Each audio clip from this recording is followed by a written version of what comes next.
श्रीमद् भागवत महापुराण एकादश स्कंध अध्याय 11 बध मुक्त और भक्तजनों के लक्षण। भगवान श्री कृष्ण ने कहा, प्यारे उद्धव, आत्मा बध है या मुक्त है, इस प्रकार की व्याख्या या व्यवहार मेरे अधीन रहने वाले सत्वादी गुणों की उपाधि से ही होता है, वस्तुतः तत्वदृष्टि से नहीं। सभी गुण माया मूलक है, इंद्रजाल है, जादू के खेल के समान है, इसलिए न मेरा मोक्ष है न तो मेरा बंधन ही है। जैसे स्वप्न बुद्धि का विवर्त है, उसमें बिना हुए ही भासता है, मिथ्या है, वैसे ही शोक मोह सुख दैख शरीर की उत्पत्ति और मृत्यु, यह सब संसार का बखेड़ा माया अविद्या के कारण प्रतीत होने पर भी वास्तविक नहीं है। उद्धव, शरीरधारियों को मुक्ति का अनुभव कराने वाली आत्मविद्या और बंधन का अनुभव कराने वाली अविद्या, ये दोनों ही मेरी अनादि शक्तियां हैं। मेरी माया से ही इनकी रचना हुई है, इनका कोई वास्तविक अस्तित्व नहीं है। भाई, तुम तो स्वयं बड़े बुद्धिमान हो, विचार करो, जीव तो एक ही है, यह व्यवहार के लिए ही मेरे अंश के रूप में कल्पित हुआ है, वस्तुतः मेरा स्वरूप ही है। आत्मज्ञान से संपन्न होने पर उसे मुक्त कहते हैं और आत्मा का ज्ञान न होने से बध और यह ज्ञान अनादि होने से बंधन भी अनादि कहलाता है।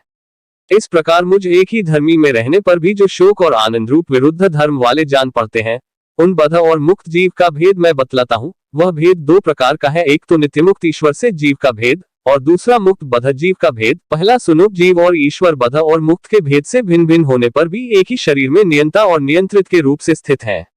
ऐसा समझो कि शरीर एक वृक्ष है, इसमें हृदय का घोंसला बनाकर जीव और ईश्वर नाम के दो पक्षी रहते हैं। वे दोनों चेतन होने के कारण समान हैं और कभी न बिछुड़ने के कारण सखा है।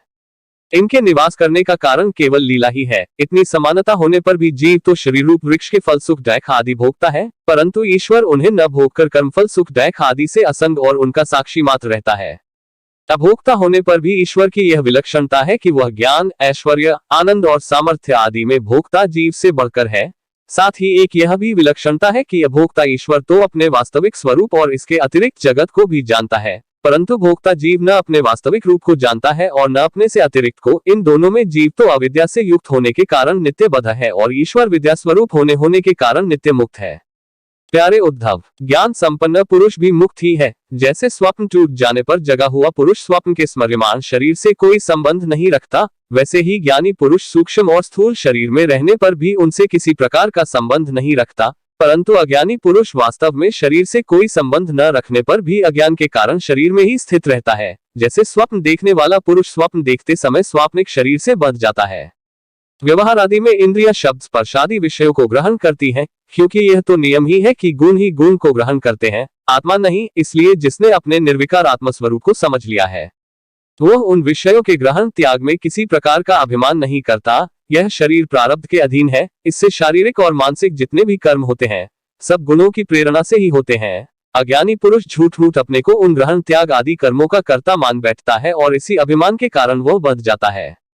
प्यारे उद्धव, पूर्वोक्त पद्धति से विचार करके विवेकी पुरुष समस्त विषयों से विरक्त रहता है और सोने, बैठने, घूमने फिरने, नहाने, देखने, छूने, सूंघने, खाने और सुनने आदि क्रियाओं में अपने को कर्ता नहीं मानता, बल्कि गुणों का ही कर्ता मानता है। गुण ही सभी कर्मों के कर्ता भोगता है। ऐसा जानकर विद्वान पुरुष कर्मवासना और फलों से नहीं बंधते, वे प्रकृति में रहकर भी वैसे ही असंग रहते हैं। जैसे स्पर्श आदि से आकाश, जल की आर्द्रता आदि से सूर्य और गंध आदि से वायु, उनकी विमान बुद्धि की तलवार असंग भावना की सान से और भी तीखी हो जाती है और वे उससे अपने सारे संशय संदेहों को काट कूट कर फेंक देते हैं। जैसे कोई स्वप्न से जाग उठा हो, उसी प्रकार वे इस भेद बुद्धि के भ्रम से मुक्त हो जाते हैं। जिनके प्राण, इंद्रिय, मन और बुद्धि की समस्त चेष्टाएं बिना संकल्प के होती हैं, वे देह में स्थित रहकर भी उसके गुणों से मुक्त हैं। उन तत्वज्ञ मुक्त पुरुषों के शरीर को चाहे हिंसक लोग पीड़ा पहुंचाएं और चाहे कभी कोई दैवयोग से पूजा करने लगे, वे न तो किसी के सताने से दुखी होते हैं और न पूजा करने से सुखी। जो समदर्शी महात्मा गुण और दोष की भेद दृष्टि से ऊपर उठ गए हैं, वे न तो अच्छे काम करने वालों की स्तुति करते हैं और न बुरे काम करने वाले की निंदा, न तो किसी की अच्छी बात सुनकर उसकी सराहना करते हैं और न बुरी बात सुनकर किसी को झिड़कते ही हैं। जीवन मुक्त पुरुष न तो कुछ भला या बुरा काम करते हैं, न कुछ भला या बुरा कहते हैं और न सोचते ही हैं। वे व्यवहार में अपनी समान वृत्ति रखकर आत्मानंद में ही मग्न रहते हैं और जड़ के समान मानो कोई मूर्ख हो, इस प्रकार विचरण करते रहते हैं। प्यारे उद्धव, जो पुरुष वेदों का तो पारगामी विद्वान हो, परंतु परब्रह्म के ज्ञान से शून्य हो, उसके परिश्रम का कोई फल नहीं है। वह तो वैसा ही है जैसे बिना दूध की गाय का पालने वाला, दूध न देने वाली गाय। व्यभिचारिणी स्त्री, पराधीन शरीर, दुष्ट पुत्र, सत्पात्र के प्राप्त होने पर भी दान न किया हुआ धन और मेरे गुणों से रहित वाणी व्यर्थ है। इन वस्तुओं की रखवाली करने वाला डैक पर डैक ही भोगता रहता है। इसलिए उद्धव, जिस वाणी में जगत की उत्पत्ति, स्थिति और प्रलय रूप मेरी लोक पावन लीला का वर्णन न हो और लीला अवतारों में भी मेरे लोकप्रिय रामकृष्ण आदि अवतारों का जिसमें यशोगान न हो, वह वाणी वंध्य है। बुद्धिमान पुरुष को चाहिए कि ऐसी वाणी का उच्चारण एवं श्रवण न करे। प्रिय उद्धव, जैसा कि ऊपर वर्णन किया गया है, आत्मजिज्ञासा और विचार के द्वारा आत्मा में जो अनेकता का भ्रम है उसे दूर कर दे और मुझ सर्वव्यापी परमात्मा में अपना निर्मल मन लगा दे तथा संसार के व्यवहारों से उपराम हो जाए। यदि तुम अपना मन परब्रह्म में स्थिर न कर सको तो सारे कर्म निरपेक्ष होकर मेरे लिए ही करो। मेरी कथाएं समस्त लोगों को पवित्र करने वाली एवं कल्याण स्वरूपिणी है। श्रद्धा के साथ उन्हें सुनना चाहिए। बार बार मेरे अवतार और लीलाओं का गान, स्मरण और अभिनय करना चाहिए। मेरे आश्रित रहकर मेरे ही लिए धर्म, काम और अर्थ का सेवन करना चाहिए। प्रिय उद्धव, जो ऐसा करता है उसे मुझ अविनाशी पुरुष के प्रति अनन्य प्रेममयी भक्ति प्राप्त हो जाती है। भक्ति की प्राप्ति सत्संग से होती है। जिसे भक्ति प्राप्त हो जाती है वह मेरी उपासना करता है, मेरे सान्निध्य का अनुभव करता है। इस प्रकार जब उसका अंतःकरण शुद्ध हो जाता है तब वह संतों के उपदेशों के अनुसार उनके द्वारा बताए हुए मेरे परमपद को वास्तविक स्वरूप को सहज ही में प्राप्त हो जाता है। उद्धव जी ने पूछा, भगवान, बड़े बड़े संत आपकी कीर्ति का गान करते हैं, आप कृपया बतलाइए कि आपके विचार से संत पुरुष का क्या लक्षण है। आपके प्रति कैसी भक्ति करनी चाहिए जिसका संत लोग आदर करते हैं। आप ही ब्रह्मा आदि श्रेष्ठ देवता, सत्यादि लोक और चराचर जगत के स्वामी हैं। मैं आपका विनीत, प्रेमी और शरणागत भक्त हूँ। आप मुझे भक्ति और भक्त का रहस्य बतलाइए। भगवान, मैं जानता हूँ कि आप प्रकृति से परे पुरुषोत्तम एवं चिदाकाश स्वरूप ब्रह्म हैं। आपसे भिन्न कुछ भी नहीं है, फिर भी आपने लीला के लिए स्वेच्छा से ही यह अलग शरीर धारण करके अवतार लिया है। इसलिए वास्तव में आप ही भक्ति और भक्त का रहस्य बतला सकते हैं। भगवान श्री कृष्ण ने कहा, प्यारे उद्धव, मेरा भक्त कृपा की मूर्ति होता है। वह किसी भी प्राणी से वैरभाव नहीं रखता और घोर से घोर दैख भी प्रसन्नता पूर्वक सहता है। उसके जीवन का सार है सत्य और उसके मन में किसी प्रकार की पाप वासना कभी नहीं आती। वह समदर्शी और सबका भला करने वाला होता है। उसकी बुद्धि कामनाओं से कलुषित नहीं होती। यह संयमी, मधुर स्वभाव और पवित्र होता है। संग्रह परिग्रह से सर्वथा दूर रहता है। किसी भी वस्तु के लिए वह कोई चेष्टा नहीं करता, परिमित भोजन करता है और शांत रहता है। उसकी बुद्धि स्थिर होती है। उसे केवल मेरा ही भरोसा होता है और वह आत्म तत्व के चिंतन में सदा संलग्न रहता है। वह प्रमादरहित, गंभीर स्वभाव और धैर्यवान होता है। भूख, प्यास, शोक, मोह और जन्म मृत्यु ये छहों उसके वश में रहते हैं। वह स्वयं तो कभी किसी से किसी प्रकार का सम्मान नहीं चाहता, परंतु दूसरों का सम्मान करता रहता है। मेरे संबंध की बातें दूसरों को समझाने में बड़ा निपुण होता है और सभी के साथ मित्रता का व्यवहार करता है। उसके हृदय में करुणा भरी होती है। मेरे तत्व का उसे यथार्थ ज्ञान होता है।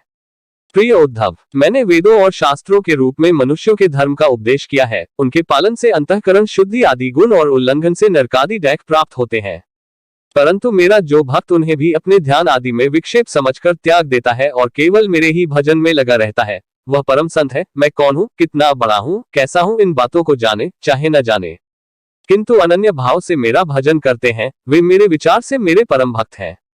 प्यारे उद्धव, मेरी मूर्ति और मेरे भक्तजनों का दर्शन, स्पर्श, पूजा, सेवा, शुश्रूषा, स्तुति और प्रणाम करे तथा मेरे गुण और कर्मों का कीर्तन करे। उद्धव, मेरी कथा सुनने में श्रद्धा रखे और निरंतर मेरा ध्यान करता रहे। जो कुछ मिले वह मुझे समर्पित कर दे और दास्य भाव से मुझे आत्मनिवेदन करे। मेरे दिव्य जन्म और कर्मों की चर्चा करे। जन्माष्टमी, रामनवमी आदि पर्वों पर आनंद मनावे और संगीत, नृत्य, बाजे और समाजों द्वारा मेरे मंदिरों में उत्सव करे करावे। वार्षिक त्योहारों के दिन मेरे स्थानों की यात्रा करे, जुलूस निकाले तथा विविध उपहारों से मेरी पूजा करे। वैदिक अथवा तांत्रिक पद्धति से दीक्षा ग्रहण करे। मेरे व्रतों का पालन करे। मंदिरों में मेरी मूर्तियों की स्थापना में श्रद्धा रखे। यदि यह काम अकेला न कर सके तो औरों के साथ मिलकर उद्योग करे। मेरे लिए पुष्पवाटिका, बगीचे, क्रीड़ा के स्थान, नगर और मंदिर बनवावे। सेवक की भांति श्रद्धा भक्ति के साथ निष्कपट भाव से मेरे मंदिरों की सेवा शुश्रूषा करे। झाड़े बुहारे, लीपे पोते, छिड़काव करे और तरह तरह के चौक पूरे। अभिमान न करे, दंभ न करे, साथ ही अपने शुभ कर्मों का ढिंढोरा भी न पीटे। प्रिय उद्धव, मेरे चढ़ावे की, अपने काम में लगाने की बात तो दूर रही, मुझे समर्पित दीपक के प्रकाश में भी अपना काम न ले। किसी दूसरे देवता की चढ़ाई हुई वस्तु मुझे न चढ़ावे। संसार में जो वस्तु अपने को सबसे प्रिय, सबसे अभीष्ट जान पड़े, वह मुझे समर्पित कर दे। ऐसा करने से वह वस्तु अनंत फल देने वाली हो जाती है। भद्र सूर्य, अग्नि, ब्राह्मण, गौ, वैष्णव, आकाश, वायु, जल, पृथ्वी, आत्मा और समस्त प्राणी, ये सब मेरी पूजा के स्थान है। प्यारे उद्धव, ऋग्वेद, यजुर्वेद और सामवेद के मंत्रों द्वारा सूर्य में मेरी पूजा करनी चाहिए। हवन के द्वारा अग्नि में, आतिथ्य द्वारा श्रेष्ठ ब्राह्मण में और हरी भरी घास आदि के द्वारा गौ में मेरी पूजा करे। भाई बंधु के समान सत्कार के द्वारा वैष्णव में, निरंतर ध्यान में लगे रहने से हृदयाकाश में, मुख्य प्राण समझने से वायु में और जल पुष्प आदि सामग्रियों द्वारा जल में मेरी आराधना की जाती है। गुप्त मंत्रों द्वारा न्यास करके मिट्टी की वेदी में, उपयुक्त भोगों द्वारा आत्मा में और समदृष्टि द्वारा संपूर्ण प्राणियों में मेरी आराधना करनी चाहिए।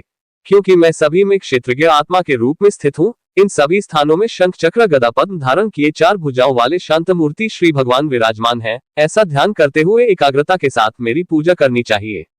इस प्रकार जो मनुष्य एकाग्र चित्त से यज्ञ यागादि इष्ट और कुआं बावली बनवाना आदि पूर्त कर्मों के द्वारा मेरी पूजा करता है, उसे मेरी श्रेष्ठ भक्ति प्राप्त होती है तथा संत पुरुषों की सेवा करने से मेरे स्वरूप का ज्ञान भी हो जाता है।